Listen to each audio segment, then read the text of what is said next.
Welcome to the Sebcast, the home of the #1 network for your life. This is where we think more slowly, look more deeply, and discover that love in the Bible is much more than just an emotion. Today we talk about something that makes modern people uncomfortable.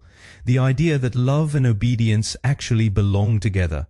Because our culture has almost completely redefined love as a feeling. If it feels good, it must be love. If it feels hard, something must be wrong. If someone challenges you, it feels unloving. If something limits you, it feels oppressive.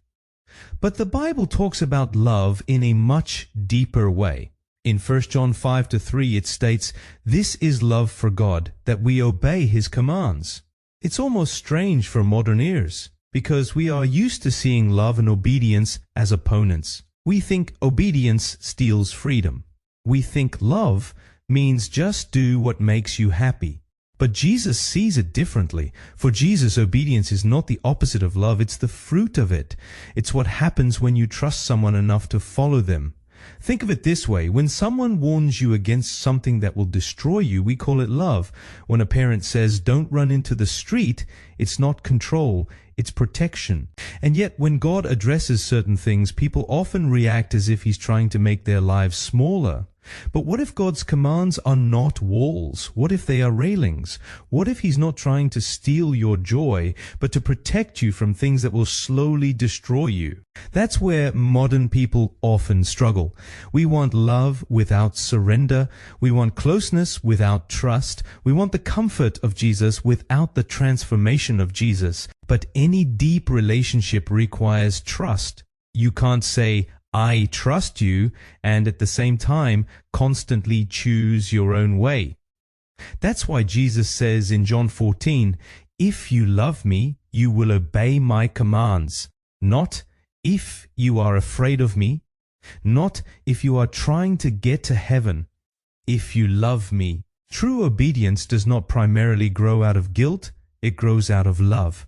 And honestly, many people's relationship with God becomes heavy because they still think God is trying to control them rather than lead them. They see God as someone who takes things away from them: pleasure, freedom, identity, independence. But through the ages, disciples discover the same truth. Jesus does not take life away. He leads people to a fuller life. It's just that the path to life often looks different from what we expect. The world says, "Follow your heart." Jesus says, "Give me your heart." The world says, "Do what makes you happy." Jesus says, "Follow me to what makes you whole." And there's a big difference between those two things, because many things make people happy for a moment, but leave them empty later. Jesus always looks beyond immediate gratification. He works with who you are becoming. That's why obedience ultimately is not just about rules. It's about trust in God's character. Every time you choose obedience, even when it's hard, you say, "God, I believe your heart is good. I believe you see further than I do. I believe you lead me to life." And ironically, people often discover the depth of God's peace only after they have begun trusting Him in difficult areas, because love transforms obedience from a burden into a response. Not perfect, but willing.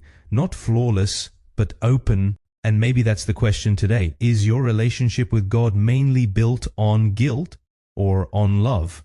Because guilt can motivate people for a while, but only love truly transforms a heart. That's why we, at the #1 network for your life, believe that Jesus does not just save people from sin.